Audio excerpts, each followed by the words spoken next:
Hello, my friends. Welcome to the series of lectures on kinanthropometry. I am Dr. Anup Adhikari, criterion anthropometrist.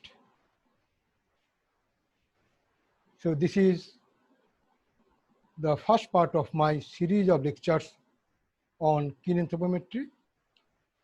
One by one, I will discuss about kinanthropometry, somatotype, body composition, how to calculate fat percentage, different methods of calculation of fat percentage, similarity, phantom man, application of kinanthropometry in different areas, and one by one we'll discuss about the kinanthropometry. This is important, but today I'm going to discuss about actually what is kinanthropometry. Because lots of people, we have some confusion over kinanthropometry. We have confusion over what is anthropometry, what is kinanthropometry, what is the difference, what is the similarity. Lots of people we have, especially in the field of anthropometry, they have confusion. So what is kinanthropometry? What is anthropometry? What is the difference? What is the similarity? I am going to discuss that part. So let me start the PPT. I will share with you.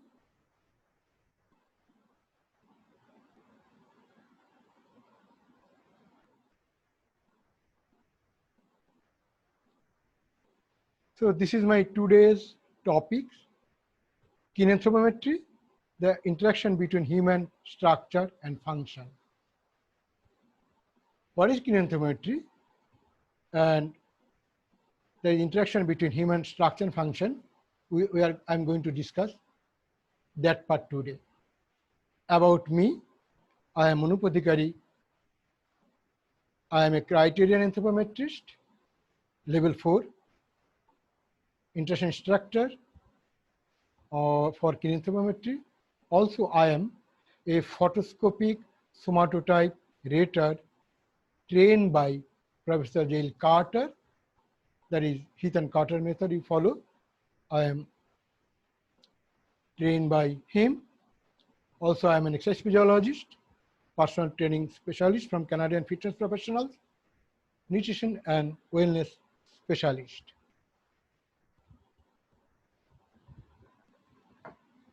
Let us start anthropometry. What is anthropometry? Anthro, human, metry, measurement. So when you measure a human body, that is anthropometry. Or you can say anthropometry is the science which deals with the measurement of size, weight, proportion of the human body. This is anthropometry. Now, when you discuss anthropometry, two things.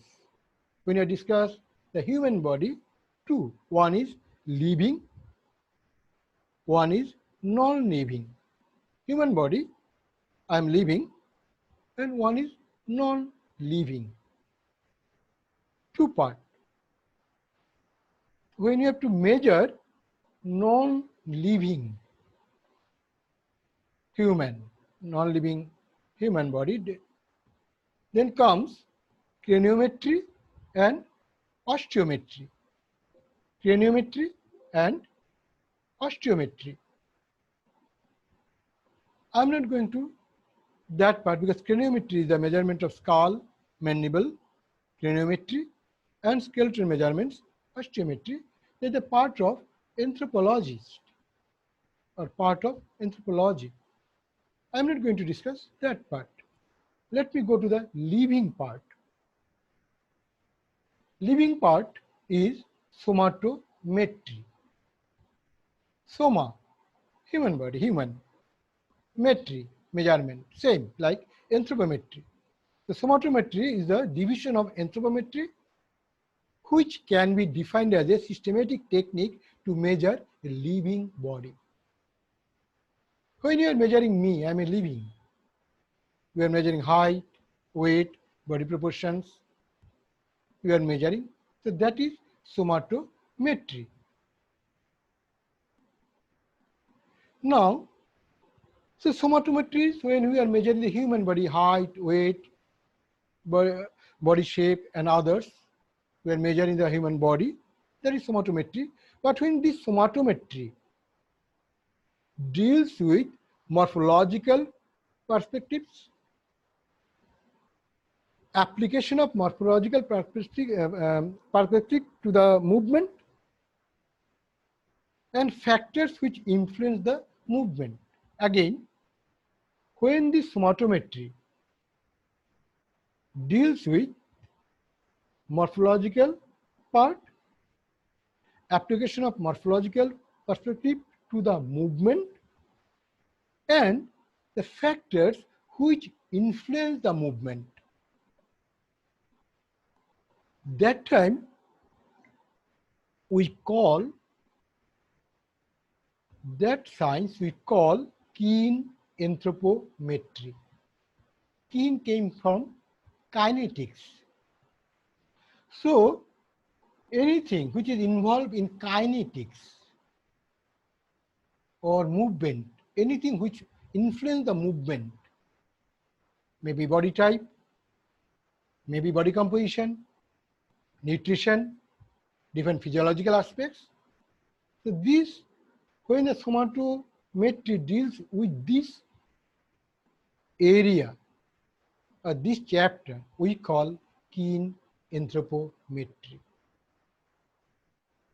So again, we are coming review anthropometry, measurement of human body. Two questions: living or non-living, non-living craniometry and measurement of the bones, that is anthropology part. Living is the somatometry, measurement of the human body. And when this somatometry deals with the morphology, application of the morphological perspectives to the movement, and factors which influence this movement, we call the science as keen anthropometry. Now, what is morphological perspectives? Of course, structure, human body, that's part. Application of morphological perspective to the movement, how we can apply somatotype, body type, how we can apply function. We are walking, we are walking, we are doing something, we are doing some exercise, or we are walking. Simple thing. Everybody, we walk, we do some exercises, we do something, some activities. It is better to say activity. And factors which influence this movement, activities. What are these? Body composition, body measurements, component of body build and body shape, maturations, motor abilities, movements, physiological capacities, different type of physical capacities, and physical activities. These are factors. So these science, this somatometry, which deals with these three: structure, function, and factors, we call it as keen anthropometry. So you can say keen anthropometry is the quantitative interaction between human structure and function. Interaction between human structure and how it functions, how it influences the function or movement. My body type, how it influences my activities, my movements. That is actually keen anthropometry. So you can see today interaction between human structure and function. So if you go Ross, Professor Ross, he is also my teacher, Professor Ross, according to them, the definition is like that: keen anthropometry is a scientific discipline that studies the body size, the proportionality, performance of the movement, the body composition, and physical function of the body is a definition. But basically, what I say, interaction between human structure and function. So, kinentrometry can be defined as the study of human size, shape, proportion, composition, maturation, gross function to understand the growth, exercise, performance, and nutrition. Simple. Now, as because it is actually anthropometry or it is somatometry, the science, that is kinentropometry, is a scientific specialization which closely allied with physical education, sports science and medicine, science of growth or growth and development, pediatrics, human biology, physical anthropology, genetology, ergonomics.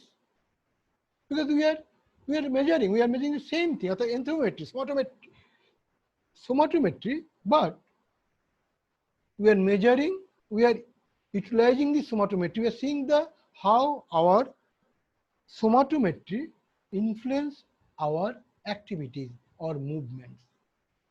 That's why all these areas all are related with activities.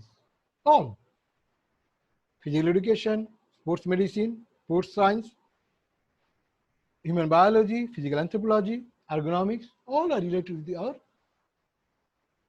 our body type or our structure. So that is keen anthropometry. It is a specialization. So one we can say that keen anthropometry is the applied form of orthodox somatometry. I'm using this term orthodox somatometry. In orthodox somatometry, we are measuring structure of the human body. But if we move this orthodox somatometry into applied field, that is kinentropometry. For example, my body type or my body weight or my height, how it influence my activity, or my body composition, fat percentage, how it influence my activity, my muscularity, how it influence my activity, applied, all are applied. All are applied. So that is kinentropometry. Is applied. You can say one way you can say the applied part of somatometry. So again I am reviewing it. So anthropometry is the measurement of human body. Then when the question of human body comes to living and non-living. Non-living, it is going to measurement of craniometry, measurement of the bone diameters, bones, others, it is there. I'm not going to touch that part. Anthropology part. Other one is living. When we are measuring the human body, living somatometry. Now this somatometry, when it deals or when it enters into the applied field,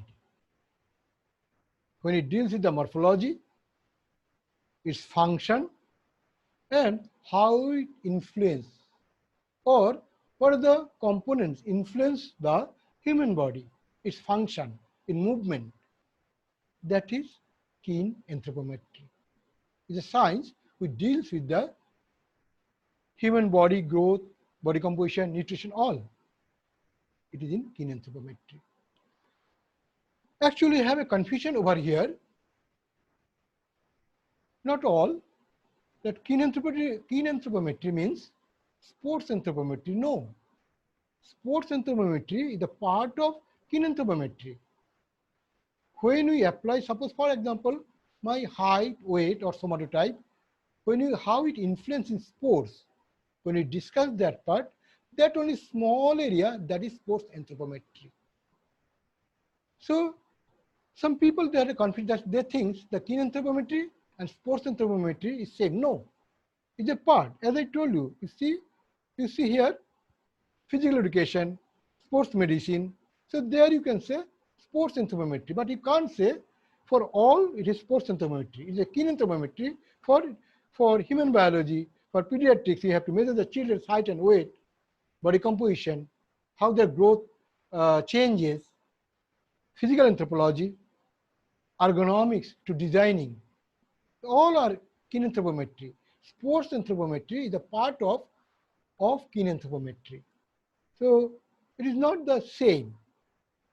It is not the same. That's why I'm saying the applied form of orthodox somatometry. Now, when you are discussing about the keen anthropometry, of course, you should discuss about the accreditation committee or organization, because accreditation is very important. For example, why it is important?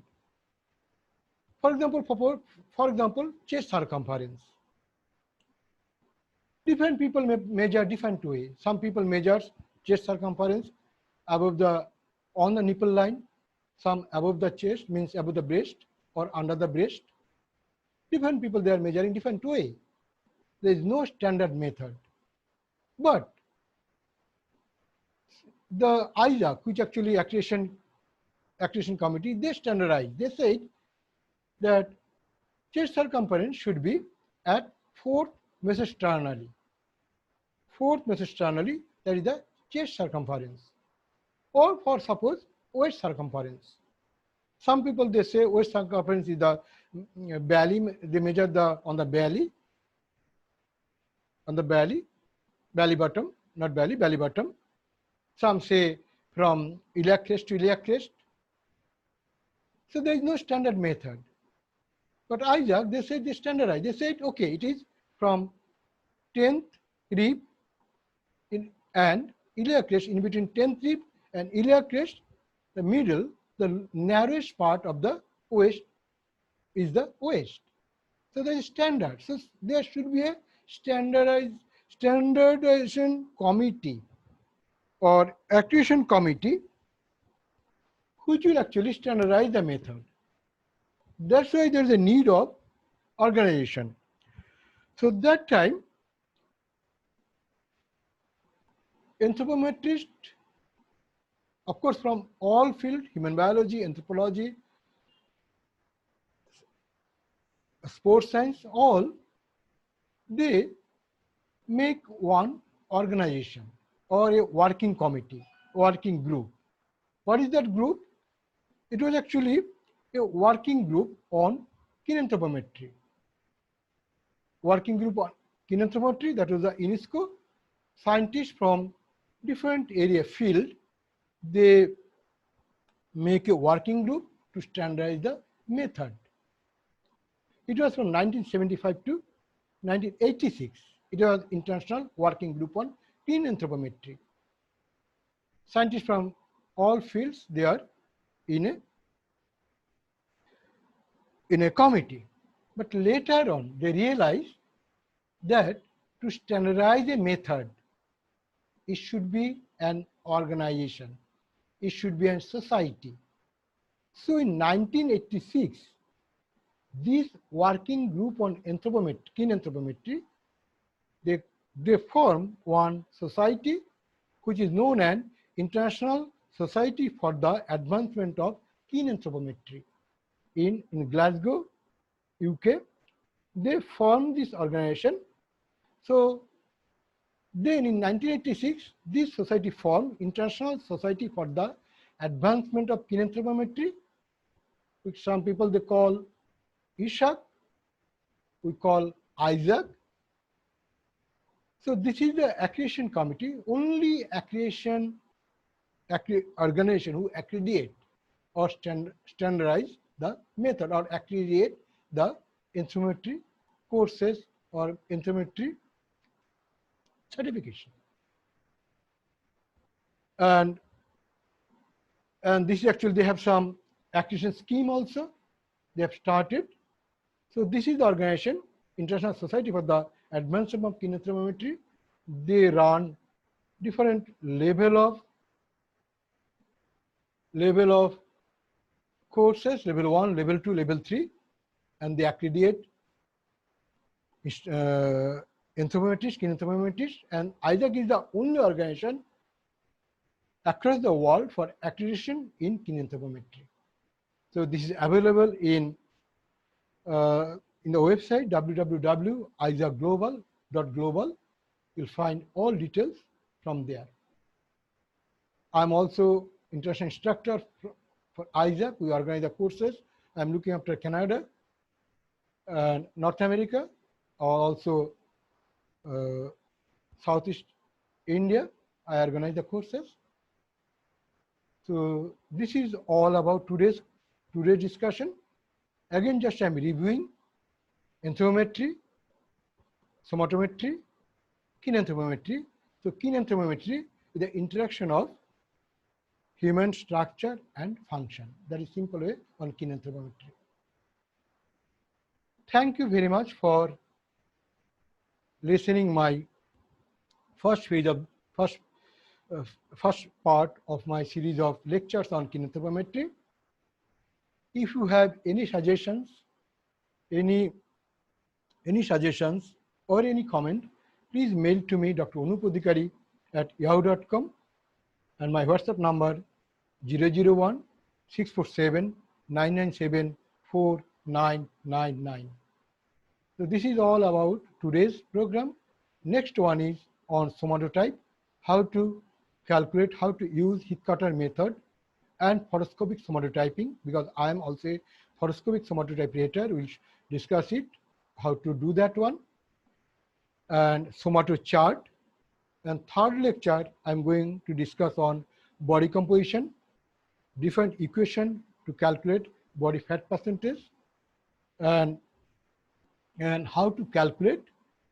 And third lecture, we are going to discuss about somato chart, how to draw it, and how we can apply kinenthropometry and somato chart in different areas, especially for nutrition and other places, other research how we can use it, and then similarity we'll discuss one by one. Thank you very much for attending this series. I hope you are also attend my next lecture on somatotype and one by one. Thank you very much.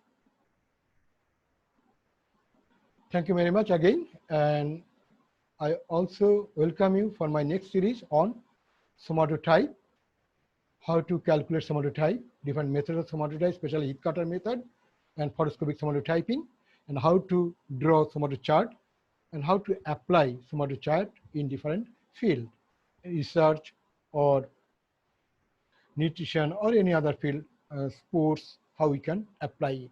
Thank you very much.